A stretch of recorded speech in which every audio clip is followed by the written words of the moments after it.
What's up, Interweb? RhyQuinn here, and welcome to my team analysis video for PPL Division 2 Season 2 Week 10. Now, was not happy with our match last week. It was a bit unfortunate with the crits, but it was still a good match. I feel like I played pretty well, but you know, the game hates me. Got 3 big crits against me, but what can you do? That's Pokemon sometimes. Let's take a look at the league table as it is after week 9. Again, I'm recording this really early. Like, I just recorded my pre-game speech and my team sorry, I recorded my pre-game speech after the match. I'm sorry. Recorded the pre-game speech and my commentary for my week 9 match. I literally just got done recording that because I'm just recording everything I can right now. Because I've had construction work going on in my flat. I've been recording things when I can. It's just all of like my day's recording has just been shoved into like a 2-hour slot, and I just have to record everything I can then, and then I'll just have to edit everything once the construction people are here, because obviously I can't record when they're here, but I can edit. So I'm just recording everything I can now, and then I'll edit once they're here. But anyway, that's by the by. That's the reason I'm not going to know what's going on in the league table or what's going on in the Golden Pokeball Award, which will be appearing on the screen sometime now. I have no idea where we are on the table. I have no idea what's going on in the Golden Pokeball Award. Who knows? But I know we're not doing well. And Evelyn is still really far ahead of us. She hasn't played her game yet at the time of recording this. She hasn't played a Week 9 game yet. So I don't know whether she's won and she's now 9 points in front of us and it's impossible for us to catch her, or she's 6 points and we still technically can. I don't know. But if she could lose this week, that'd be cool. In week 9, if she lost, that'd be sweet. And then I want her to lose week 10 as well, as I beat my opponent this week, and then I beat her week 11, and then I'll finish above her. Maybe? Differential? I'd probably have to, like, 6-0 her. That's not the point. Anyway! League table and Golden Pokeball Award aside. Not the point. Obviously, you can see that on the screen of what's going on with that, but I have no idea. Now, let's get into the teams for Week 10. And our opponent is the AmazingChi, manager of the Newcrustle United. And his team is pretty scary. He's not been playing too well this season. He's not been having too great of a season. But I'm not underestimating him as a battler. He did very well last season. I think he finished 4th, I want to say, last season. 4th or 5th. Somewhere high up in the table last season. So I'm not underestimating his battling abilities. But this should make for a very good match, I think. So, let's take a look at the teams. My team is, of course, the same, and that is the Nidoqueens Park Rangers are Sylveon, Hippowdon, Shaman, Slowking, Fortress, Mega Garchomp, Stoutland, Ampharos, Weezing, and Pyroar. And the Newcrustle United can call upon, for this match, Clefable, Latios, Crocodile, Entei, Blastoise, Jolteon, Doublade, Pangoro, Muck, and Articuno. So, there's a few things I noticed straight up. And that's the fact that Clefable Latios on paper is really good. He hasn't been doing too well with it this season. In fact, I think both of them are at the bottom of the Golden Pokeball Award, having no kills and have died a lot. So he's not been doing too well with Clefable and Latios, but a few of his other mons are really scary. He has some nice physical presence with Crocodile and Entei and Doublade and Pangoro and Muck, and he has some nice special offense with Latios, even Clefable, Blastoise, Jolteon, Articuno. They all can be pretty powerful when they need to be. And then of course he has the bulk. Clefable, Latios, Crook can be bulky with Intimidate, Blastoise can be bulky, Doublade is very bulky on the physical side, especially with an Eviolite, and Articuno actually has surprisingly good natural bulk that people I think kind of underestimate. So his team looks pretty good. On my side, my biggest threat against him, I'm probably going to say, is Mega Garchomp for this one. Reason being, I do outspeed a lot of his team. There's 3 things that I don't outspeed, and that's Latios, Entei, and Jolteon, naturally. That's after I've Mega Evolved. Before I've Mega'd, I do also outspeed the Entei too. But also with Entei, if he wants to run extreme speed, he has to be an adamant nature and therefore not speed boosting nature. So if I run a speed boosting nature on Mega Garchomp and he wants to have extreme speed, then I'll still be outspeeding him. Or if he wants a speed boosting nature, he'll outspeed with Mega Garchomp, but then he doesn't have extreme speed. So, yay. So that's nice. My hair is all kinds of messed up right now. I'm just going to leave it. And I can do a lot of damage to this team. It's a speed tie after I've Megaed with Mega Garchomp. In terms of just natural speed, it's a speed tie with Crocodile, both base 92. But if he wants to bring a more bulky variant of Crocodile, if he's not max speed in any way, then Mega Garchomp will be outspeeding everything barring the Jolteon and a Latios, especially if he's bringing a Adamant Entei and he's not Scarfed. Then it's just Latios and Jolteon, neither of which can switch in. So he can check me, that way he can, if he gets a safe switch into them, then I'm going to be a bit scared, because obviously both of them can hit me super effectively. Latios with Dragon Stab and Jolteon, I'm fully expecting HP Ice on it. So they can do a lot, but on the rest of his team, Mega Garchomp does a lot, especially with the coverage that I can pack on this guy. So he does have a little bit of a ground weakness too, which Mega Garchomp can exploit, so that's looking cool. So I'm going to say Mega Garchomp's my biggest threat. For his side, I'm going to say his biggest threat is Entei. And that's not just because of the damage it can do to my team. It can do a lot to my team, especially if you bring something like a Banded Entei. It does a lot to my team, especially the likes of Sylveon, Hippowdon, Shaman, Forretress. Mega Garchomp doesn't want to be burned. Stoutland doesn't want to be burned. Ampharos doesn't want to take it. Weezing can take it, but again, the burn is going to be really detrimental for something that has no reliable recovery. Pyroar is still Pyroar, even though it resists, can't take Stone Edges, things like that. And although I do have a very good stop to it in Slowking, I do have a very good stop to Entei, it's forced me to build in a way that I don't want to. So it's not necessarily the biggest threat in terms of the damage it can do to me, although it can do a lot. It's the biggest threat in terms of the way it's forced me to team build. And I'll get onto that when I get into the specific Pokemon that I'm bringing this week, but it's forced me to build in a certain way, which I didn't really want to do, but I kind of had to. So, with that said, let's get into the team that I'm bringing. Now, the first one on my team, like I said, my biggest threat that I singled out would be Mega Garchomp. Mahai the Mega Garchomp with Sand Force once it Mega evolves, and Rough Skin once it before it does, with max attack, 12 in special attack, and 244 in speed with a hasty nature, Earthquake, Dragon Claw, Poison Jab, and Surf. Surf, yes. Now, Earthquake and Dragon Claw, dual stab, and they do a lot to his team. The Dragon Claw hitting the Latios if it wants to try and switch in, predicting my Earthquake. The Entei, the Jolteon, Doublade, Muck, all taken super effective from Earthquake, plus it's really strong with stab.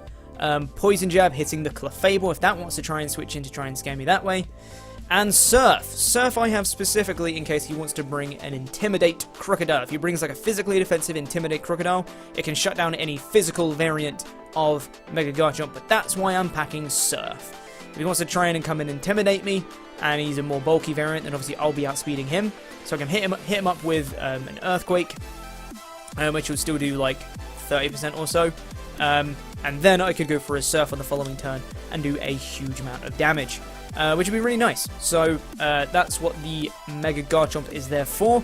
Put massive holes in the team. The coverage hits a lot. Obviously I'm going to have my prediction hat a little bit on, but again, if that he can switch in Articuno expecting an Earthquake, but if he's not Scarfed, I do still outspeed him and can hit him up on the following turn with a big old Dragon Claw, and that'll do a lot. But yeah, that's what the Mega Garchomp is there for. That's Mahai the Mega Garchomp. Next mon on the team is Fast Booker the Slowking, holding the Assault Vest with Regenerator, Max HP, Max Defense, 4 in Special Defense with a Bold Nature, Scald, Shadow Ball, Psyshock, and Grass Knot. Now this is what I mean by it's forcing me to build in a certain way, because I have to bring a physically defensive Slowking to stop Entei. I have to. There's no other Pokemon on my team that can do that job. While Hippowdon can take a hit from Entei, it can take 2 Banded Sacred Fires. It can't take 2 Banded Sacred Fires if he gets the burn. If I switch in, he goes for Sacred Fire, gets a burn, the burn damage puts me under half, which means he can kill me with another Sacred Fire. So Hippowdon does not switch in. same is not said for Slowking. Whether it be Sacred Fire, whether it be Stone Edge, whatever it may be, I can take 2 hits from that, no problem. Now I wanted Slack Off on this guy. I wanted Slack Off on Slowking, but I couldn't do it because I needed the Assault Vest. This is going to come into play with Hippowdon that I am bringing on this team, because I need Slowking to be physically defensive to stop Entei, but I need Slowking to be able to switch into special mons on his team, because Slowking does not deal with any other physical attackers on his team. When you look at Crocodile, Doublade, Pangoro, Muck, they all can beat Slowking, which I don't want. So I have to bring physically defensive to stop Entei, because nothing else on my team can do it, and Entei will run through me if I don't bring a physically defensive Slowking. I have to bring it, no choice. I have no choice in the matter. But I need it to switch into special hits, which is why I've been forced to pack the Assault Vest on it, which I didn't want to do. So, which means with the Assault Vest I can switch in to mons like Clefable and Latios, kind of. Latios' Shadow Ball from like a Timid Life Orb one, still does over half, and that's not good. But I can take a hit from Jolteon. Articuno's Freeze Dry, I can take that no problem. It's Hurricane, whatever it may be. Slowking can take the special hits okay-ish. I'd want it to take it better. I'd want Slowking to be my dedicated switch into his special mons, but I can't do it because of the Entei. I need it to be physically defensive to take on the Entei. If I switch in Slowking and he gets the Sacred Fire burn, I still live another Sacred Fire, but it's only just, which is why I have to be max physical defense. There's no leeway I have on that to put any investment in special defense whatsoever, which is really annoying, because that's what I want Slowking for, is to be my dedicated special switch in, and I can't do it. So I've got I'm going to need to bring something else to be physically defensive to deal with the other physical threats on his team as well. Which again, is not what I wanted, but I've been forced to do it because of the Entei. So, blame Entei. That's why I'm saying that Chi's biggest threat is Entei. Not because of the damage it can do, but the way it's forced me to team build to bring a physically defensive Assault Vest Slowking. I have to bring it, no choices. The coverage. Scald hitting the Crocodile and the Entei. Shadow Ball hitting the Latios and the Doublade. Psyshock hitting the Muck, Grass Knot hitting the Blastoise. That's pretty much all there is to it. What I'm not hitting super effectively is Clefable, which I can't do all that much to. If he's unaware, then great, I could get a Scald Burn. If he's Magic Guard, there's nothing I can do. Jolteon is not the bulkiest of things. Psyshock's going to be doing a decent amount, but again, I'm not going to be staying in on Jolteon. That's going to be doing a lot of damage to me. Pangoro, I can Scald Burn, it outspeeds me, Knockoff will probably kill me, even though I'm physically defensive. It's a Pangoro, it does what it does. Articuno, like I said, I can take Freeze Dries from it just fine. But, again, I can hit it with a Scald Burn, like that's the best I've got, really. In fact, no, I'd be hitting it with Psyshock, because its special defense is better than its defense, so... Anyway, that's Fast Book of the Slowking. Physically defensive to take on the Entei, Assault Vest to try and switch into special mons a bit better. Next mon on the team is, next mon that I came on that I would mention, Gloria the Hippowdon holding the Smooth Rock, with Sandstream, max HP, foreign attack, max defense, impish nature, stealth rock, slack off, earthquake and toxic. I needed something else to be physically defensive, because Slowking does not deal with Crocodile and Doublade and Pangoro and Muck. Hippowdon does. Switches into every single one of them. The only thing Hippowdon does not switch into is a banded Entei if he gets the burn off Sacred Fire. That's it. That's the reason I have to bring Slowking, which is bad, but I have to do it. So, max physical defense, I want to get up rocks. They really hurt the Articuno. His hazard removal is Blastoise and Latios, and if I can force either of them in, force them to go for a defog or a rapid spin, I can play around it, which would be great. And his options for immunities to Earthquake are going to be Articuno. That switches in and I have Rocks up, that's going to be taking 50%. And Latios, which is his potential hazard removal, which is way more likely. But I could pack the Crunch. I don't pack the Crunch, but I could. So he may not be too willing to switch in Latios on it straight away. And also I do have Toxic, which will be nice to try and weigh that Latios down. Especially if it brings like a Life Orb one. and we get worn down really quick. And I have the Smooth Rock to try and extend the sand turns out. This is partially for the Sand Force on Mega Garchomp. So I have boosted Earthquakes, which will be doing a lot to everything. And also partially for another one I'm going to come onto, which you can guess if you know my team by now. Yeah, that's Gloria the Hippowdon, there to be physically defensive, to switch into the physical threats that he has. And Earthquake him back, or Toxic him, try and wear him down. Now, next one on the team to link up with that Sandstream Hippowdon is basically the Stoutland, holding the Life Orb with Sand Rush, 68 in HP, max attack, and 188 in speed with an Adamant Nature. Return, Crunch, Retaliate, and Howl. So, Return and Crunch hits everything. He has no resistances to normal. He only has one immunity, and that's to Blade, which I can hit super effectively with a Crunch. Crunch doesn't do all that much, because it's a Blade, has base 150 defense and an Eviolite. It does, I believe, if he's max HP with an Eviolite, I believe it does about 35%, which is decent damage, but meh. But then I have Howl as well. I don't think I'll be going for it in the match, but if the opportunity arises, if he wants to try and sack something off that can't do anything against Stoutland, if something is really weakened and he just wants to sack it off and he wants me to kill it so he can get in something else to try and kill Stoutland, I can Howl it up, get to +1, maybe even +2 if I can find the opportunity, and then I've got like a +1 or a +2 Stoutland in the sand with a Life Orb going for a base 102 stab move in return. And that's just ow for everything. So that could be really fun. And like I said, I've got the 8 turns with the sand from Hippowdon. So I've got a bit of time to get in Stoutland, get up a Howl, and then just fire off some returns if I can. That's the main idea behind Stoutland. Howl seems a bit weird because you never see it. But if you think about it this way, people run like Power-Up Punch on stuff.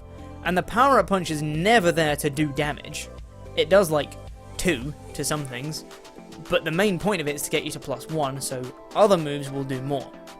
But I've just got it as Howl instead of Power-Up Punch, because it doesn't get Power-Up Punch. So, yeah, that's basically the Stoutland. There to be Sand Sweeper, hopefully late game. If everything's been worn down through Rocks and Toxic and all that jazz, then this Stoutland can come in, and with that speed investment, 188 in speed, in the sand, I'll be outspeeding everything that's not Scarfed, and even if it is, depending what it is, I may still outspeed that anyway. And things will be looking very good. I can sweep up potentially. Now, the penultimate one on the team is Lobster the Shaman, holding the Life Orb with Natural Cure, 52 EVs in HP, max special attack, 4 in special defense, and 200 in speed with a Timid Nature, Seed Flare, Earth Power, Dazzling Gleam, and Hidden Power Rock. So, Seed Flare, pretty much there for Blastoise, also does hit the Crocodile, but I needed a better way to hit the Blastoise that wasn't Grass Knot on Slowking, because he can potentially be ringing like an Assault Vest 1, and plus Blastoise is very naturally bulky anyway, so I wanted a much harder hitting move than Grass Knot from an uninvested Slowking, and that's why we have a Seed Flare from a max invested Life Orb Shaman, which does a lot more. We then have Earth Power, which, as I said, he has a bit of a ground weakness, hits the Entei, the Jolteon, the Doublade, the Muck. Dazzling Gleam hits the Latios and the Pangoro, and then I have Hidden Power Rock, which hits the Articuno, because I have nothing on my team that currently hits the Articuno, and it can take a Seed Flare pretty damn well. It can take 2, even if I get the special defense drops off the first one, it can still take another one and respond with a powerful Ice move or Flying move. So it may be a nice offensive switch for him to go into his Articuno and get some nice momentum for him, because he can take pretty much any hit from a Shaman aside from HP Rock, which is why I've got it. I don't want to let that Articuno come in willy-nilly, because it can do quite a lot of damage to my team. My team is very weak to Ice, and yeah, especially because he can pack the Freeze Dry, so normally my Ice switching being Slowking is not going to want to switch into that. So I don't want to let that Articuno come in for nothing. If he's Scarfed, then that's much better because I can play around it. If he's Scarfed, then he outspeeds my Shaman. That's cool. That's absolutely fine. Because then I can play around it. But if he wants to switch in the Articuno, then I can hit him with an HP Rock. If he's not Scarfed, I'll outspeed him, and things will be great. The 200 in speed with a Timid Nature allows me to outspeed a max speed Crocodile. It also allows me to outspeed an Adamant Entei as well, which is great. So I'll be outspeeding those, and that also, by extension, also means to be outspeeding max speed Articuno and Blastoise and Clefable, Muck, Pangoro, Doublade, everything like that. The only things I'm not outspeeding, Latios and Jolteon, and also a Jolly Entei. But if he's Jolly, doesn't have extreme speed. So that's yay. That's yay for me, because Stoutland looks a lot better if he doesn't have extreme speed. So the last mon on the team, this is a good one. Last one on the team is Sylveon the Sylveon holding the Choice Scarf with Pixel 8, 20 in HP, max special attack, and 236 in speed with a Timid Nature, Hyper Voice, HP Ground, Toxic, and Baton Pass.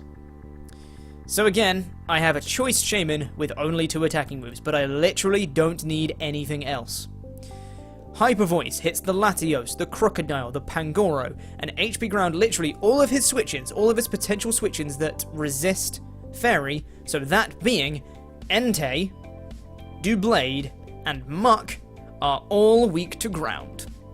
So we've got Hyper Voice to hit the Latios, the Crocodile, and the Pangoro, and we've got HP Ground to hit the Entei, the Doublade, and the Muck. Then the other things on his team, I hit neutrally with Hyper Voice, which still hits really, really hard. That's Clefable, Blastoise, Jolteon, and Articuno. Can be hitting those things super hard. And with the speed investment that I have with the Choice Scarf, it means I will be outspeeding, I'm pretty certain of this, a max speed Latios. So the only thing I won't outspeed is a max speed Jolteon. But if he wants to put enough speed on Jolteon, enough to outspeed like a max speed Pyroar, let's say, then I'm still going to outspeed him with my Scarfed Sylveon, so that's awesome. And like I said, it can do a lot of work. Hyper Voice HP Ground hits a lot of things, and the things that if he has a dedicated switch in that doesn't take that much, if he's got like an AV Muck or an AV Entei, I guess, could take negligible from an HP Ground. If I know that's his switch in, then I can Toxic it on the switch. I could Baton Pass out to get some momentum in my favour, going to something else. If his Entei is his switch in to Sylveon, then I can Baton Pass out, go into Slowking, get momentum in my favour because he can't touch Slowking. I can fire off Scalds against him, get some burns. You know how it goes. So, that's the team. So we've got Hippo for the sand, with Mega Garchomp to punch holes, Stoutland as a sand sweeper, Shaman as another wall breaker / just damage doer, Sylveon as potential late game cleaner, or just there to punch holes, and Slowking as my dedicated Entei stop. And also Hippo not just getting up the sand, but also being a stop to some of the other physical threats that he has on his team. So, let me know what you think of the team down in the comments below, and I hope you guys are excited for the match, which if all goes well, should be up tomorrow. Thank you for watching, and I'll see you guys soon. Toodaloo.